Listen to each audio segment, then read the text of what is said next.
Dire team ban. OG's turn to ban. Dire team ban.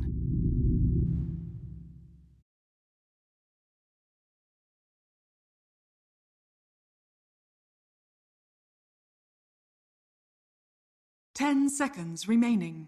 OG's turn to pick. Dire team pick.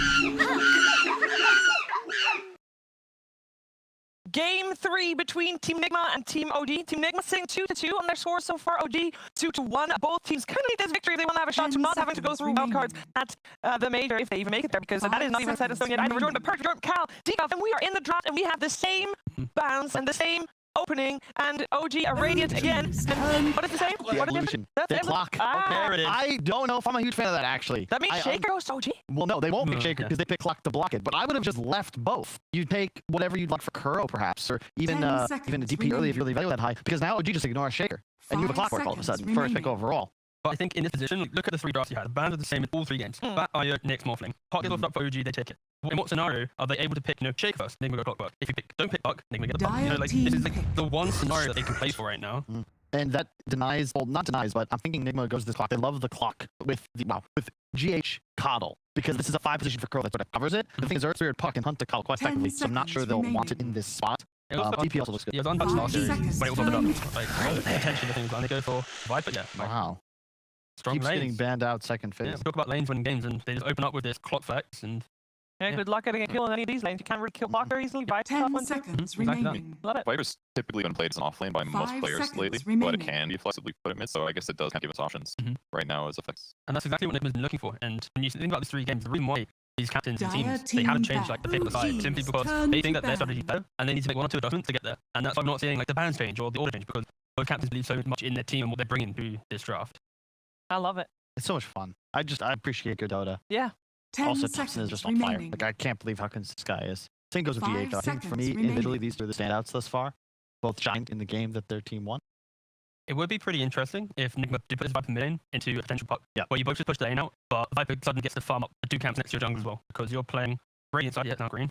It's a weird matchup. Like, Viper is certainly favored, but the old, I don't know if it functions the same as it was in the past, where Puck could never really pressure the Viper, but I remember when people used to counterpick Quaps with Viper, and it would just not die, and Swap tries to harass you, and you so much damage corrosive, it's just ineffective. But the Earth Spirit equalizes things, because if you kill the Viper a couple times mid, suddenly you just feel terrible, because you want to play aggressive, now you're getting coiled, and you're just feeding kill a Viper anyway, and you'll feel like nothing. If he has like 4 deaths in the first like 15 minutes, it's not really a Viper game anymore. It just becomes like this mobile war that might buy BKB if he's a lucky lad. Same bans though from OG, the Death Prophet, the Bloodseeker. Death Prophet's gotta go. Nigma now. Sorry? Pretty good against Viper as well, too, because you just degrab whoever gets going on, or degrab Viper himself, and you reset your poison stacks. So. Interesting thing here is from Nigma, again, another drafting development. They pushed the Pugna ban from the final phase ban into that second phase, because clearly it's been a thing that they're scared of going in that final phase. And in terms of the big picture strategy and how OG just won that second game, I think that's why they're pushing up. Okay, we can't have this much pressure. It's simplified them too much. They can play at 4. They can play anyway, pretty much. But they do leave with that Lycan and the Clinks in, because they also got a Juggernaut. We saw the healing were being successful, but the Clinks and Lycan. The Clinks was a ban due to the Death Prophet pick, and then you don't mind as much of a The thing I'd be spooked about is minion heroes. The Lycan is very scary. Illusion heroes aren't as good against Viper as they were in the past, because, as an example, the Juxtapose from PL doesn't proc if you're a Netotoxin, but heroes like Lycan kind of eat you alive. 12-13 minute Necro 3, there's nothing you can do if you just get ran at. Is Nigma then still a threat as well? 10 Not as much. The clock somewhat covers that. You'll always have the BKB interrupt. But I think it could be very easy for OG to pick a Nigma right here, flex it between offlane and 5, and suddenly Nigma picks 1 hero, they reveal what's happening a bit more, and OG gets to end for that phase. That hero, I think Nigma might just be good enough where there is no such thing as like bad matchups, because the hero just does so much damage and provides so much utility. For the love of, I want to see the old Lich, I want to be able to sacrifice my green. Oh god. That's why I like. I miss being able to play mid-lich. That's the only reason I want to. The Prophet is so nice here. It owns both of the support duo for Nigma, and yeah, we just saw no on the Nigma, but this is what he used to do all the time. I've seen it on the posters. The key thing is, it's a support that has that kind of wall of summons or whatever you want to call it. Exactly. They get to body block the battery, so they get to harass the shaman who normally has boots and doesn't like to get punched. That's the one punching. So yeah, I like the idea from OG, trying to double down on the fact that Nigma has really strong lanes, so OG's going to try and get their strong lanes because of the support. And you already have 2 hunters. You have Puck and Earth Spirit, 2 heroes that just need a little bit of bonus damage. This mid Viper, if it is mid, is in a lot of trouble. A roll in, a summon, tree spawn, it's 5 minutes in, and there's like what feels like 4 heroes under your tower. It's real difficult to play Dota. They have kind of weak stunts, though. That's one downside. Like they can certainly initiate on him and prevent him from leaving, but has a decent chance of getting a return of circumstance. I'd love to see like a Mars pick from Nigma here because they play in both lanes. I know we love playing mid, maybe not so much within the team environment yet, but I know within his pubs he does. So I think that could be like an open flex pick that they have demonstrated within the last 2 games, and it does really well against like O1 tower pressure, but not direct tower pressure. What do you think about Ember Spirit? Also works pretty well for sure. Shadow Fiend. What about that? This is not the time for that Purge. Don't make Carl happy. The Shaman's nice. It's another hex mechanic, but it's a lot better than a line in this game. Just because the Earth Spirit effect. Yeah, again, like we mentioned, like what pick is the most critical part of the draft. For Nigma right now, on this pick, this pretty much unlocks everything for OG to understand, because you're going to know what is the Viper, what is going to be the weak lane that you can potentially counter straight away, and this is why this pick's so vital. Often, the bad teams will get more kind of, where's the hero going, the flexible hero, unless there's a big hero, but OG, they picked 2 supports in a puck, you know, like it's so hard to pick a core with confidence and not suddenly get countered by a PL or some big kind of win. And if you pick a carry here that's exposed by Prophet. Oh, well done. Man. Oh my god! Dude, it's way better if you're not acting surprised. No, I made it! I did it! Sorry. Anyway, OG, they got 1 pick left. This is where they get to maybe try and get a big score. But again, like I said, the flexibility of the Mars and the Viper does cause some concerns for OG, I think, in getting the perfect pick. No tell talking to his teammates. Who sits on the left? That's important. It's a core. Oh, it's mid one. Look, the monkey in the background. See the monkey face? Oh, yeah, you're right. Yes, right. So he's talking about. There it is. That's why they picked the rookie. Oh my god. That's a deep. That's some. Good analysis. Background analysis. They've done this in the past. I really like Riki against Mars. I mean, it's relatively simple, but you know, Mars box damage in front. Riki does bonus damage from the back. I will say the matchup used to be very Riki favored, but I feel like it's maybe shifting more towards Mars because the type of laners he's with allows complete pressure to Riki. And there is a point where the Riki, when he's by himself on an island, the Mars suddenly kills him, the game is awkward, and he isn't a carry, suddenly moves to the other side of the map. However, it goes over because you can also trick the trade out of the arena. It's just about whether you get caught and scoot to the wall. You are a very low HP hero, but you're still. I just love this because when you have a Prophet, you want high reach heroes, and you want an Invis hero if you could get it, and you want Suns and Catch. You have all of this now, and you represent so much threat. You can just chill in a lane by yourself. All of a sudden, Riki's there, there's a roll in, there's a summon Wrath of Nature, and you're like, oh shit, I'm dead. 5 seconds. So, as far as the previous 2 games go, where we saw a team that played fastest won the game, basically, how fast are these 2 lineups able to play? Pretty slow, actually, in regards to game 1 game. Yeah. These are both kind of lineups that need a bit more time. The Viper traditionally needs to have an item or 2 for complete domination. He does do well in the game, but OG, the Riki needs Battlefield plus 1. But he will join fights. If Riki runs through another dock and he un-invises, right? And also wouldn't do the extra backstab damage? Purge? I don't know that one. Yeah, it's a very specific situation. I know that if you are not invis and within it, you don't go shoot invis. You assume, logically speaking, you shouldn't suddenly become visible. I think that's a bit too... Because it already triggered. Exactly. That would be my assumption on this mission. Because I have seen Rikis before stand within Toxin and get surprised when they do that. Very common. Turn to pick. Dire team ban. So Nigma are very much in the position that this is the off-lane hero, and now they have this Enigma flex like we mentioned earlier that keeps their draft a little bit more open because our first pick. Nigma, they need hero. I think that applies pressure. They have strong lanes, but they need someone who can say at minute 15 and minute 20, join me and take this fight. This is why they like Alchemy Monkey King are amazing bands, because they're heroes that at that window want to cross that river. You can't leave, so never mind. Purge, you are in the log. Invisible. It does make you invisible? Even if you run on another Tox, you're instantly invisible. Wow. You run off, you become invisible again, so it's basically where you are on. Alright, I have a question, Purge. It's not common. Purge, are you in the log? Oh, wow. No, not. Darn it, I want to know who's playing what on the side of OG. There's so many possibilities. We have an answer. Mid 1 Riki, Yeah. Sep Native Prophet.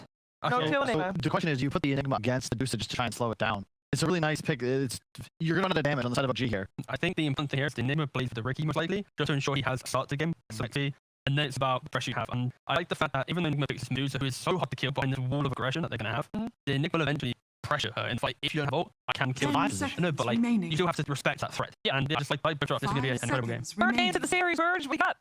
Yeah, I think Riki can do push in lane by Mars. We saw it in another match in the other day, so I think putting Enigma there was going to offset that. But I think the Riki matchup against it doesn't seem that terrible to me. So OG, I guess. I'm not super confident. It's all going to be about pace and tempo. Like if OG can take him out of the game again, they're going to be in a really good spot. But Seb has to play an excellent game. You're going to see massive collapse upon middle. It's just survival for the side of Enigma. Keep your towers alive, find good fights with the arena, and can't lose towers in map control early. More even game than the previous 2. Yeah, this should be like a 45, 50 minute plus game for sure. I think there's no way it ends quickly. Over under 1.5 rapiers. There's no 1.5. What is 1.5? Over. How do you do 1.5 in 1 game? There's literally either 1 or 2. Exactly. Will there be more than 1.5 or less than 1.5? We got a game. We got a game. We got some energy. Thank you. Woo! Alright, I am very hyped for this one. I'm going to be more after listening to Cap and Fog. That's right. Thank you for that wonderful 2.5 panel that we just saw as we head into Game 3 of Nigma versus OG and Fogged. It feels like we are going to have slight differences in style. Where do you think this lineup is going? Oh man, I quite like Prepare for OG battle. just because they have a very comfortable lineup that they just played with. But then I'm seeing this last pick Medusa could be a threat because they might just run out of damage. But again, I do feel like it might be slow. It might be too slow. Viper and Medusa are very immobile heroes, so it's gonna be really telltale where the fight's gonna be. I feel like OG has a good way to be able to move and force lanes out and just pick and choose where they're gonna be battling, and maybe it's gonna catch Nigma a bit off guard. Either way, I'm excited to see how it's going to all kick off. I'm excited to see how much this Viper is going to be able to do versus this Riki, and just if the 5 position Enigma is going to work and if it's going to become more popular. This is looking pretty cool. If I could describe these lineups, I'd say it's like OG, who are going to have the faster-paced mobile lineup that is looking to outmaneuver Nigma. But Nigma, they have the brick 30 wall. seconds to You know, battle. OG has the lineup that might be able to outmaneuver until they run into that Viper in a good position on a high ground, or the Mars arena. Like, quite literally, there is going to be some serious barriers when it comes to either the cogs, the stone gaze, the arena. Seb. He looks like he knows. He's not good. I mean, there's a lot of 5-man moments. Yeah, He's yeah. gonna scout the trees. All right, well, they're going to push down. It looks like Soxa is still going to try and get this boundary rune, perhaps, because it's just a Medusa. So, yeah, he does grab it. And as a result, 3 bounty runes for OG. The next label play. The next label play. But yeah, I definitely agree that it really does feel like if the fight is where Nigma's able to actually get this Viper stand down and Mars gets a good ult and Deuce's on the backline, they can. But I think OG has ways to play around it. They have these 2 heroes that can jump out of the Mars ulti very easy. The Puck as well as the Riki have ways to be able to play around it pretty nicely. But yeah, we'll see. It's going to be interesting to see. As it can be a very make or break hero. You know, Viper is a pretty risky one to pick in these type of matchups, but they do like it versus that Puck, and that's why they do.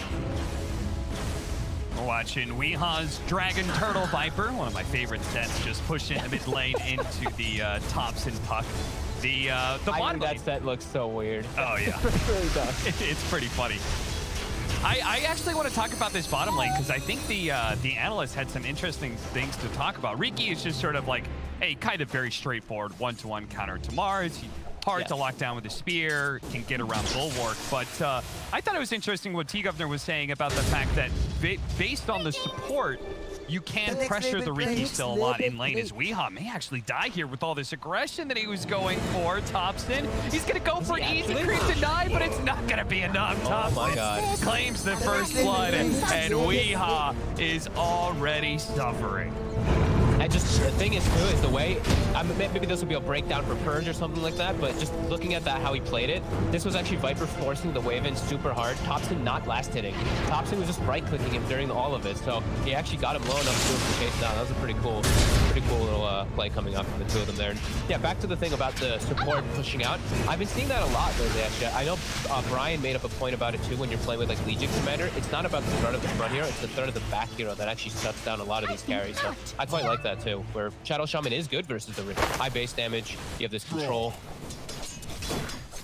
An interesting note that they both went for Orb of Venom in that side lane. Midwan was given extra tangos to get the ooh first, and Mind Control picks it up a little bit later in order to try and continue this pressure onto the Riki. They are just demolishing some Eidolons though in this bottom lane.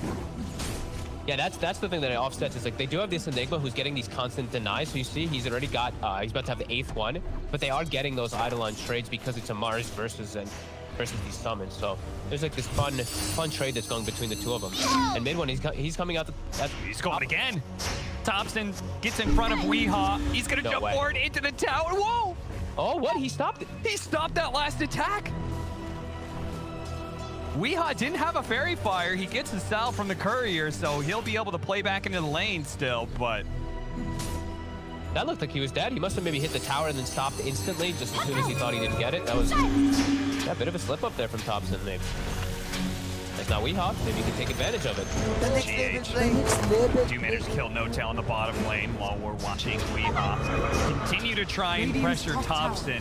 He is actually now out of mana, which is be an interesting turn of events for this matchup. He still has a mango in his back pocket, though. Then he's going to bring just Sal Mango to be able to lane. But yeah, Weehaw now has won the sustain war, and he might be able to get Thompson. Fairy Fire play, he'll be okay. They're actually going to bring Soxa maybe to kind of bait. Thompson's going to go for a bait play here, and they're going to try kicking him under, perhaps. Yeah, this is perfect. They give him the salve and immediately go for the roll-in kick. So Thompson gets just enough HP that he'll be able to survive and get aggressive onto the Viper twice now that Weehaw has died, this time to a big rotation. It does leave Seb alone, but honestly, what can a Clockwork really do to a Nature's Prophet? Those Treants cause some serious havoc with that battery assault. I've been seeing this dynamic so much lately, actually, in the EU DPC is the offlaner plus Earth Spirit. The offlaner just gets left alone, and he just does just fine, and the Earth Spirit can make so much space. They're even getting onto Miracle as Kuro's battery assault just comes back up. Dire's middle tower is under attack. Yeah, Seb. A lot of work with this Nature's Prophet. It's right in the face of Miracle and Kuro. Weehaw trying to make use of this pace rune that he found, but Thompson, greetings, he says. I'm willing to fight you. I'm willing to fight back. I'm not going to be just totally pushed out of my lane after all. I've already gotten 2 kills. Very fun lane to watch here now. Thompson dancing around while poisoned the whole time. Miracle's dead. Look at these Treants blocking. Seb is relentless. Very nicely done. That's huge. Whenever you're able to slow down Medusa at all, like 1 or 2 deaths, these deaths really hurt when you're playing a 4 physical, 4 protect 1 especially. That being enabled also, that means he's gonna have an early level 6. We gotta get a W in here somewhere for Nigma, and maybe that's gonna be No Tail going down the mid lane fight though. Can Weehaw win this before the TP? He does! He does manage to get the kill on Thompson. Soxa will collect the bounty for Weehaw's Viper, but still, well worth the trade-off, I think, this time around for Weehaw. Meanwhile, Mind Control also got the kill on bottom lane on the Enigma. Catch him out. Kuro's now going to play in this bottom lane as well. They really want to pressure this Riki pre-6.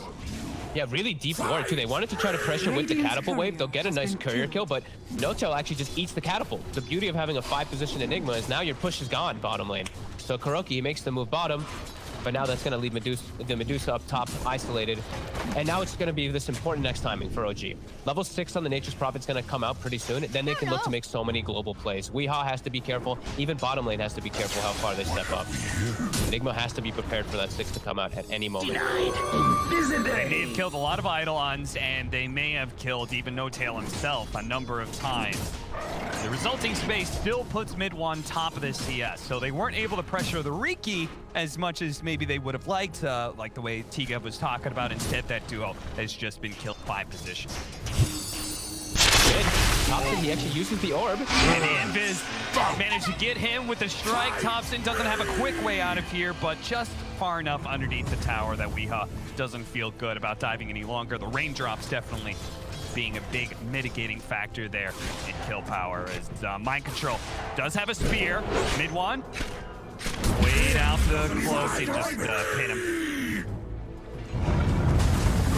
Roll up top lane, rolls past Miracle, straight into the hands of GH, immediately hangs them up. They still get a nice kick onto Miracle, but they're running out of damage now. And Seb, he's been caught by Kuro. The creep wave's coming in though, the battery assault isn't nailing him every single time. Seb is hoping to be able to get the kill on GH before he goes down. Fairy Fire keeps him alive for a little bit longer. They both get traded out here while Soxa trying to juke away into the trees. Does have a roll up, blocked by Kuro. Can they still get this somehow? The Cogs, oh no, it pushed him out.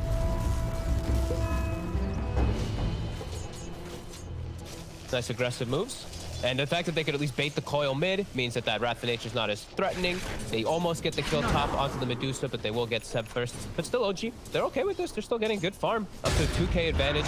Mid-1 is not being pressured. And sure, Seb goes down, but he's still farming really well up in that top lane. Yeah, now Mind Control is level 5 against a level 6 Riki in a solo lane. He does not want to be... Yeah, the power of this Enigma. I mean, honestly, he's died twice, but 16 denies. Look at that disparity in experience and just farm too. It's really working.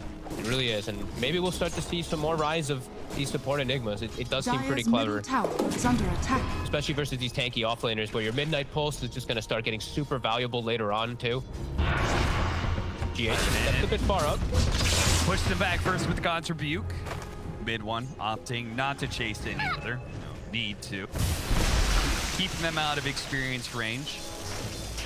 They'll bring Miracle towards the mid lane, start clearing up some jungle camps as Weehaw pushes Sox away, and there was the Wrath of Nature. So looking to make these constant plays around that. Yeah, up to a 3K gold lead. OG really starting to take over, and it really feels like it's going to be tough for Nigma to set up a lot of aggressive moves, especially to shut down mid whenever. It's not going to be easy until My Control has that level 6 in particular. Yeah, they just simply don't have any real big kill power. They don't have that big threat on the board. OG feels like they're able to just be aggressive without much punishment.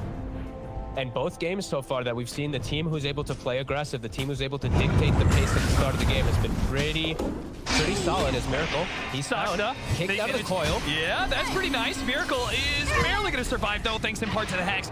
There was the silence, though. Nice play from Soxa, preventing the extra disables onto the puck. It does mean very likely Soxa is going to give up his life to protect Thompson, but still, quick thinking by him. My Control has to take the top lane because he wants the lane versus this Prophet. Viper has to jungle, but this downtime, I feel like OG's fine. OG's really happy with this, and it feels like the downtime's going to continue. I don't really know how Nigma forces the issue as bottom. GH shows his face is getting surrounded by 3 heroes. Something Kyle was talking about in the draft. At any point in time with a Nature's Prophet, an Invis hero, and a ganking 4, you're just going to get outmaneuvered. You never know when you're sitting by yourself and all of a sudden there's going to 4 heroes quickly surrounded. 10-minute bounty runes are coming up here. Curl looking to secure them, but No-Tail's already in position to stop that one. And with the Malefice, they'll make sure that the captain of Nigma does die. Miracle does pick up a haste rune, which he needed. He probably was dead if it was any other rune, actually. That was very fortunate as OG really starting to... They're steamrolling now at this point. All 3 cores farming really well, and supports on the side of Nigma are very underleveled here. They're still not quite hitting the 6 even after getting the tomes. We see the supports on the side of OG. They're both about to be 6. And if they give up this mid tower, it's going to feel like Nigma just have no space to breathe right now as Weehaw getting lower and lower with the extra bit of damage. Might be able to kill him, but Kuro is on top of No-Tail. At the same time, My Control gets dangerously low at the top lane. They did manage to chase down No-Tail, but look at Weehaw. He's being tracked out by mid one. Weehaw knows, though. A smart read by him. He TP's out instead of walking back. Look at Kuro. He's stuck. He's been trapped by his teammate. He has to wait the whole time too. He can't get out of there. There's no way to get him out. God, if he just died to mid one right now. Oh no, the tree stuck to the tricks of the terrain. Okay, get the sentry down. Okay, they roll into the wards here. The wards are not going to time out that soon, but they do manage to kill both the supports here. My Control's going to come in, make sure Soxa is finished. The spear actually not killing Soxa. Nailed No-Tail in the back. Now they're diving. Still, yeah, there's going to be Zeb coming in for this play as well. They've already killed Miracle, and My Control, he'll be cleaned up as well pretty easily as there it is. Zeb with the Wrath of Nature. No, actually the Orchid Tick. That was enough to kill him. They take this mid tower. It's bugged. This is out of control already. Yeah. Like, Medusa's not going to have space to farm. Viper is now a Viper. So you're just super vulnerable to dying to anything as you're very isolated.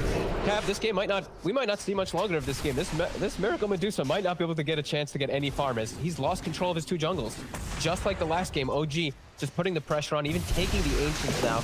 And with all these summons, they can clear all this area and keep control of it.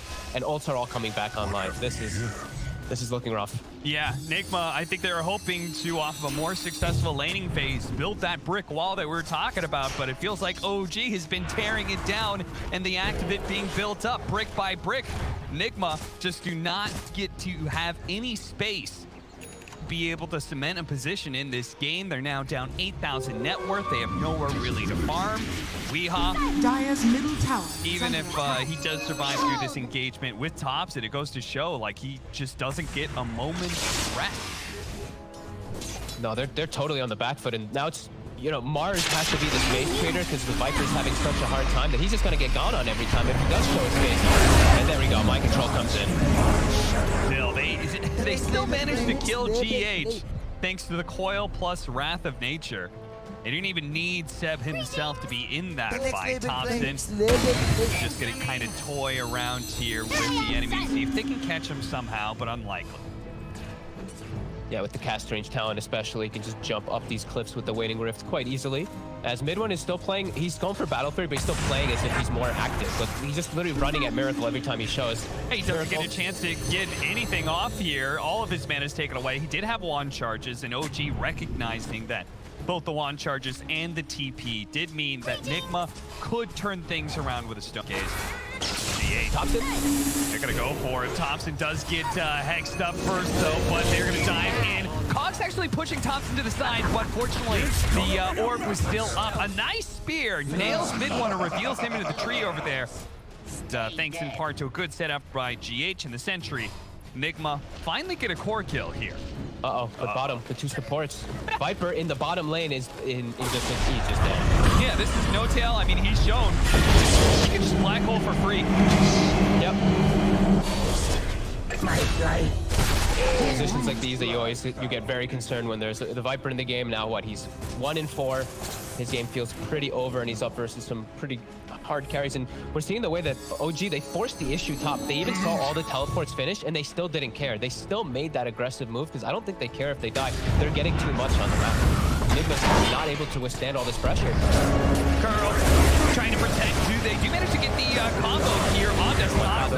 No, he's just getting ripped apart by Min. What, he does so much damage with the Wrath of Nature on top. They think the moment they've got a small window, but maybe get a kill, turns out that Mid1 and there's Wrath of Nature from Seth do way too much damage. They demolish Nigma. This game is well and truly over, it feels, as the Medusa already feels like she's countered. Viper's game is over. Mars's game is nowhere near able to be salvaged, and your lanes are still being pressured on all fronts. OG just merciless in these last 2 games, not giving any breathing room to these greedy picks. It really does feel like the greed is they know how to punish it. We know the way OG likes to play when they do get a chance to play aggressive, and that's what we've seen. Well, if Nigma took that Viking GG series and learned something about aggression and a Razor pickup, I'd love to see what they learned from this series. Man, this has just been blistering. Sent by OG in the last 2 games. Now they're gonna run into him with an Orchid, and Miracle trying to cut down the tree, cuts the wrong one, stuck inside, just dead again. Mind control, desperate for something, is gonna land a spear here. They've got the disables to kill Thompson, surely, and Soxa does try and interrupt things. It looks like Thompson gotten a little bit too big for his britches, or maybe just started a fight that was overall good, as GA still gonna die to Steph. Steph gets off the Wrath of Danger. Big damage is gonna be coming in, but Steph does die to the spear to the wall, pinned up and killed. No Tail doesn't have the black hole. They're gonna get in front of Soxa here. Uh-oh, here comes Mid1, and I believe he's got a fresh Battle Fury. The damage. Crow stuck the whole time. He's stuck in the Serpent Wards again, Cap. He couldn't help the entire time. He's just stuck. I actually could not believe it. I'm like, where the hell is the clock? And he's stuck in the Serpent Wards. He can't help out. Perhaps they could get another kill, but he's actually stuck 2 times this game. Poor Kuroki. A possibility where they're able to clean up maybe a few more kills for Weehaw, and he's actually just stuck, and the hope disappears for the fight for Nigma there, as again losing Miracle at the start of it all. Mid1, now he's got his Battle Fury, so that fight was bad before. About to get even worse as he managed to pick up his big farming item, his damage item, and if they get Roshan as well here. I feel like this is the last chance. Nigma, they have to get into this pit. They have to get a nice stone gaze with a nice Mars ult covering, but Mars ult's still down for 20 seconds. Yeah. They smoked up on the side of OG to protect this, but Curl and the rest of the boys are still going to get there. They're going to catch No Tail, no opportunity to get off a black hole, and Roshan's low. This is a huge window here. Nigma, because they have the power to take this by themselves. Yorkin's going to go out. That's another resource that's going to be used. Mind control's got to be careful. Oh, the top!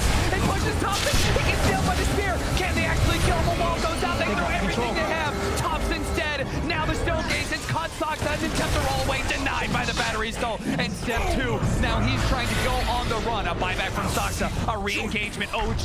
They plan to be able to still take this fight as Mid1's demolishing these supports. But another Cogs pushes them away. Weehaw's in trouble with a buyback from Soxa. We step on the high ground, taking the triple kill. Weehaw has no chance to be able to get away from this. Miracle is out of here. OG will retain control of the Roshan pit. It cost them a buyback, but it doesn't matter. They win the fight, they take the Rosh.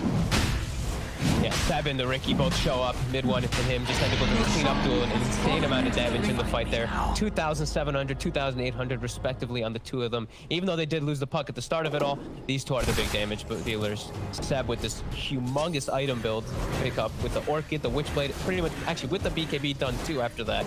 It looked like Nigma, maybe they could take a chance there, but yeah, these two holding down the fort for OG. Yeah, now with an Essence Ring and a BKB, oh baby, you know, try and go on sub. He does so much damage, but he's got the tools to ignore all of it. The hook shot, okay, catching the Earth Spirit, but he's gonna kick him away. Nice. And roll out. And he's already there with his teammate Seb. As we said, with a BKB, he can be rather fearless. So the moment somebody shows in an awkward position, immediately strikes. And they still have this ward behind this tier 2 mid, so they're just watching the positioning of the supports in the back for Nigma as they can surround this top tower, easily bring it down, and Dire's top tower is under move 15,000 gold lead. Dusa never wants to be in this position. It's just hope really for Nigma that they can hope to have some attempt to come back in this game. Need to just rally around him, need to just keep getting these big ultis as, yeah, that's really the only thing you can hope Dire's for. top tower Big stone gazes, big Mars ults. They're chasing. They actually catch him. They are going to be able to catch Seb. At the same time, Weeha's being caught. The difference is Seb, he's got his BKB. He's got a way to be able to turn around a fight. You don't chain those stuns, and Seb will make you pay with every single hero that joined in this engagement. He'll make sure they all die. Oh yeah, this is brutal. He has almost the same farm as every single hero put together, it feels like, on the side of Nigma. Top, they throw down the coil. In the base. Can't clean him up yet. Mid one. Trying. He's gonna try. Seb's gonna come gonna get in. him. They've got no buybacks. They forced everything out of Nigma. They know there's nothing left in the tank. The Orchid and the extra bit of damage is gonna kill him. The Courier's gonna die as well. They're TPing it, but honestly, this trio looks unstoppable. Who cares about a tier 3 tower, especially when you've got the Treants to tank for you? All right, 19k gold lead, 20 minutes, 31 to 14. I don't believe we're going to be seeing many greedy drafts anymore, as OG especially really seems to know how to tackle them. Both these teams really identify when they can just group up and pressure like this, and OG just steamrolling. Now Weeha shows he might just die in the base. They try and go for a spear and arena, but he was immediately silenced by Saksa. There goes Hookshot onto mid one. They are going to be able to catch him. Yeah, look at, like, mind control is terrifying. They caught Saksa, but he was like still throwing down the arena like somehow the fight was going to continue. I think they're just really feeling how impossible the game is to come back. They're just throwing ults at any kill. Yeah. It really is just, it's so out of hand. This side, OG is just full control. Like, are there, let me actually see the towers. Have they actually had a tower? Okay, they did have a tower hit. 500 damage or so on the mid tower, but besides that, yeah, OG just ramping up the pressure.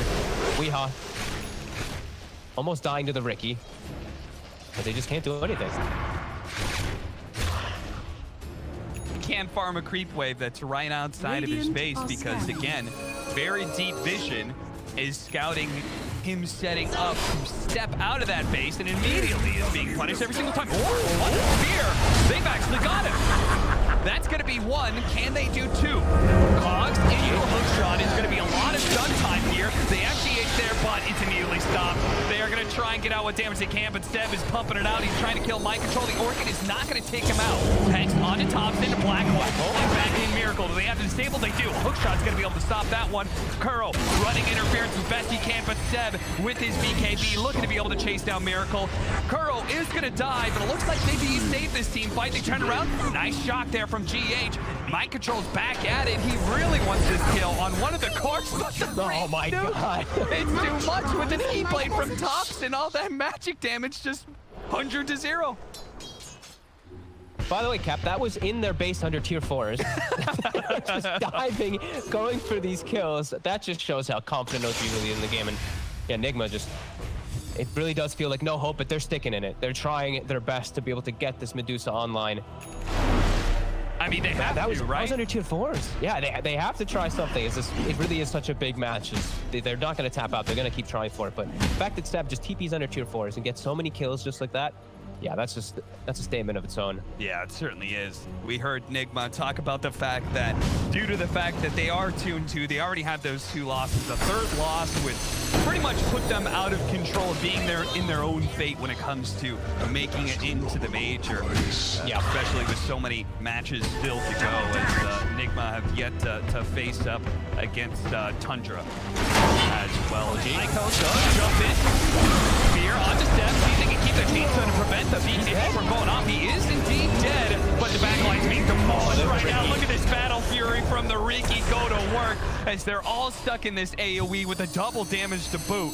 The tankier 2 cores of the Medusa and Viper, they survived the initial burst, but there is relentless chase here from OG. You know Weeha's not going to survive. It's a momentary reprieve before inevitable death. Seb just TPs with his face. As soon as he respawns, gets insta-hacked into Spirit and dies, but it doesn't matter. Let's just look at the damage from this Riki. Fight recap, 3,700, Puck 2,300. They're able to just clean things up, especially inside of Mars ulti, where the Battle Fury actually goes really nicely when everybody's stacked all close together. Yeah, it really does. It just feels like at this point that Nigma are able to do the coordination that it takes to bring down one of these cores, but whoever they choose, the other 2 just seem to go into overtime. Absolutely. Dire's middle tower is under attack. 19 on mid 1. Thompson is 25 minutes into the game. Dire's middle tower And has fallen. honestly, they've taken the tier 2, but hell, half their time, half of their heat map has been based inside of Nigma's base. Yeah. Look at that. That's where... It's crazy. But that's the way it's been. That's a very OG style, though, as we did. You know, I mean, that's the TI style of diving fountain in the TI finals and stuff like that. As yeah, OG merciless in these last 2 games. Saksa with a BKB just rolls in, and with a BKB, he can kind of ignore the Viper to kill him and say, okay, we got another one, boys. It almost feels like they're farming Nigma at this case. Oh, and now they're going to be able to get mind control as he's going to stay silent thanks to the coil and the smoke screen combo. It's a good way to make sure somebody has no impact on a team's fight. They're going to buy back on mind control. he has to. Maybe They have buy to back. try to defend these racks. Incoming! Weeha has It's not like he's it. getting the blink anyway. Yeah. Okay. They say that buyback forced him back, so Weeha can commit to his BKB. It just doesn't deal with the physical damage that's coming out from mid 1. No, it does not. They do have OG gets a base ward in as well down on the bottom side during this. Nigma's actually going to smoke out, and these fresh wards that Kuroki just placed. That's what Kuro was doing during all that fight. He was actually placing these to maybe find when OG is maximizing and farming. They'll see Seb TP top. They might actually be able to get this pickup. He's a tanky one, though. That's Kuro.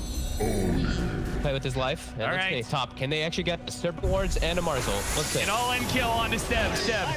No, that's a miss, Jackal. Oh, no, that's Oh, no. It just cannot get any worse for the boys. Oh, they're dead. They're all dead. Bugged if there's any time to tap out. It's think that that might be it, moment yeah. right there. Hey, they went for it, and you know, even pro players make mistakes at times. A little bit of a misclick there. As Weeha, he shows himself in the wave. He's gonna get committed on immediately. Does have the BKB to protect him for at least a slight moment. Yep, the hook shot comes in to try and stop that black hole. The damage is done though. The Deer Spear is able to finish him off mid 1. Jumping onto the Medusa, ignoring the Stone Gaze for the most part, and just hops over to GH instead, kills him. Kuro was able to deal with no tail, but the 5 position of OG is dead. The other 4 stand strong inside of Nigma's base, wiping them, and they are going to force a submission out of Nigma if they're not going to go willing. Top barracks has fallen. Seb, Nature's Prophet, still something really to be feared. He did an excellent job this game, just applying the pressure, always chung up to these fights. Oh, was it like 10 minutes something Orchid, I think it was, maybe 10:50 or so, maybe 11. Super early on, played aggressively, and just, yeah, on point OG. There's no mercy. Nigma, it really felt like from minute like 8, it was just them getting surrounded, getting all these plays, getting ran at from that advantage. A small advantage OG got in the laning phase, they just ran away with it. Omegas are going to come up. They may have a Medusa, and maybe that's that last little shred of hope they're hoping for here is some sort of throw into the fountains, because mid wants every single time he shows up, he appears, Nigma heroes disappear. There it is, finally. GG with one in the final win for Nigma. Die inside their base. Here with Omega, 42,000 net worth lead, 52 kills in 28 minutes, Fog. That's just OG's side of things. That's just the OG's. Yeah, and OG, I think, really putting a statement about don't go greedy versus us, right, in these last 2 games. I think they really showed that they can just take advantage of that, even where it looks, you know, as the panel was talking about too, like the AM game, if he's able to farm, if they're able to get this farm on the Medusa too, but if you're not able to, you lose everything so quickly. It never actually looks like you have a hope. As this game, it really felt like they had no hope just so quickly from this mobility from OG. Look at the boys of OG. They're amped up, and they know it's always a fun series against Nigma, and it's always a big win. As OG are now